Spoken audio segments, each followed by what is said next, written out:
right here at Yes Media Academy Radio. The river goes on.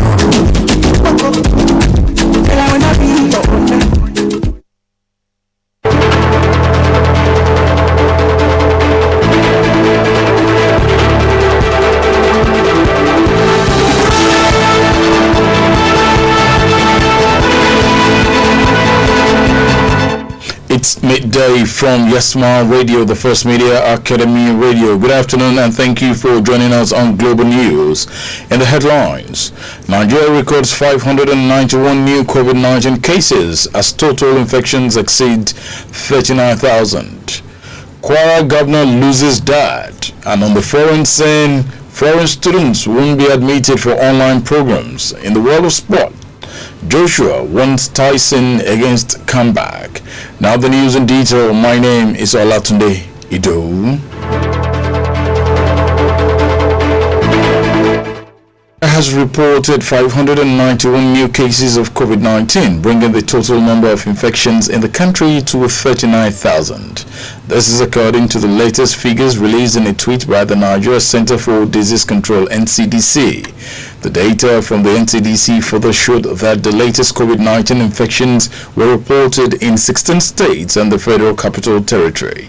Unlike previous cases, Oyo State overtook Lagos with a record 191 new infections, those exceeding that of the Federal Capital Territory, while Lagos came second on the list with 168 cases. The Federal Capital Territory recorded 61 cases. Given the breakdown of the figures, the health agency noted that states with new infections include Ondo with 29, Osun 26, Ebonyi 24, Edo 23, Ogun 14, Rivers 13, Akwa Ibom 12, and Kaduna 10. States with fewer cases include Katsina 6, Borno 4, Ekiti Delta, and Imo, each having 3 cases, and Niger 1. The country has been able to successfully discharge a total of 16,559 persons who have recovered from the virus, while the total number of confirmed cases is 39,539. 845 persons have unfortunately died from the COVID-19 disease. Gunmen suspected to be felony militia have reportedly invaded Agwala Magayaki of Doka Ayong in Kajuru local government area of Kaduna State, killing 7 persons, including an 85-year-old man. Some locals have been declared missing. Several houses were also razed during the attack. This was just as the Kaduna State Governor Malam Nasir El-Rufai earlier in the week said banditry attacks were occurring everywhere in the northwest state of the country. He, however, said the attacks in southern Kaduna were laced with ethnic and religious colorations. Given the details of the latest attack, a source told newsmen that apart from those killed, scores were injured during the attack, which took place at about 8 p.m. when the villagers were asleep. The deceased had since been given mass burial, while those who sustained varying degrees of injuries were admitted at the Idon General Hospital, where they are currently receiving treatment. Our correspondent gathered that the gunmen attacked the villagers with guns and machetes. This was fourth in the series of attacks launched by suspected Fulani militia on southern Kaduna communities in Kaura and Zango Kataf local government areas of the state. Meanwhile, the Kaduna State Police Command has yet to confirm the fresh attacks.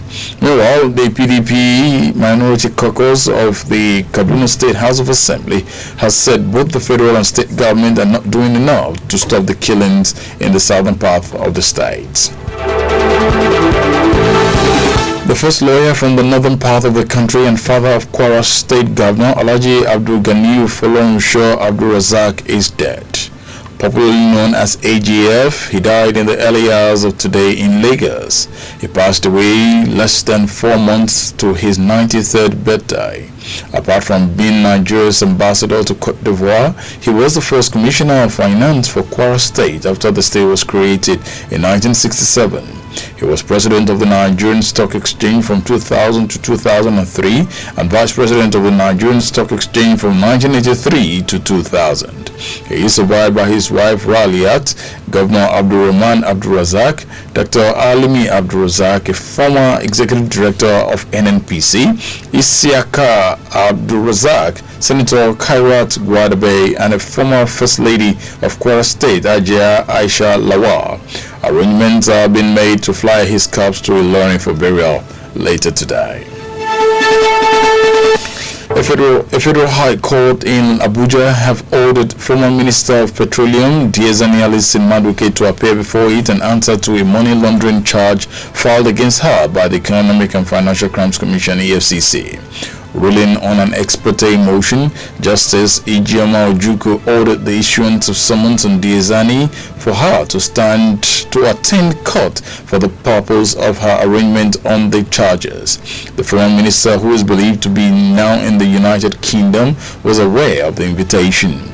Justice Ojukwu ordered that the court summons should be published on the website of the EFCC and a national daily in a conspicuous manner. Justice Ojukwu adjourned till October 28 this year for Diezani to come to court for the purpose of arraignment on the money laundering charge. Abdullah said there was the need for a court summon or arrest warrant to compel her appearance in court. The commission said it also wanted Diezani to respond to questions about her role in the chartering of private jets by the Nigerian National Petroleum Corporation (NNPC) and Ministry of Petroleum Resources, and her role in the award of contracts by NNPC to Marine and Logistics Services Limited. And going straight to the foreign scene, the United States announced it will not take in any new foreign students seeking online-only study after receiving a hotly contested order to expel those already here and are preparing for that because of the pandemic. The policy change was announced in a statement by Immigration and Customs Enforcement. President Donald Trump has made a tough line on immigration a cornerstone of his message and has suspended several kinds of visas for foreigners during the coronavirus crisis. The original policy change of revoking the visas of foreign students whose classes will move online in the autumn was taken to court by top universities including Harvard and MIT, Teachers Union, and at least 18 states. And on July 14, the administration reversed course and rescinded the decision.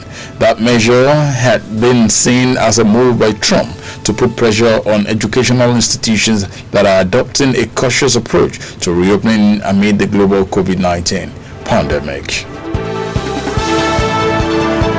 And going straight to the world of sports, Anthony Joshua is comfortable with the newly announced fight between Mike Tyson and Roy Jones, but has warned Iron Mike Tyson not to get any ideas about taking on the current kings of the heavyweight division.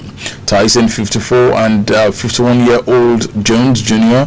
are set to meet in an 8th-round exhibition match on September 12th, with the former stepping up into the ring for the first time since 2005. They are two boxing legends a long way past their peak, which Joshua believes makes it a fair enough fight. But however this bout goes, he suggests Tyson does not turn his attention towards the likes of AJ or Tyson Fury. Multiple videos have been released of Tyson in training and looking very impressive on the pads and back. However, Joshua has some advice for anyone taking those clips too seriously in terms of Iron Mike Tyson being ready to compete at the highest level. And that'll be all on Global News for this hour. But before I go, let me bring you a recap of the stories I brought to you earlier. In the news, we told you that Nigeria records 591 new cases of COVID-19, bringing the total infection to over 39,000. And we also told you that Kwara State Governor loses dad earlier today. On the foreign scene, we brought you the news that foreign students won't be admitted for online programs in the US. In sport, Joshua wants Tyson against comeback. The news was produced and edited by Bankebelo Arilewo and delivered by Olatunde Ido. The Yoruba version of Global News comes up immediately after this. Many thanks for listening and watching. Do have a wonderful weekend. Good afternoon.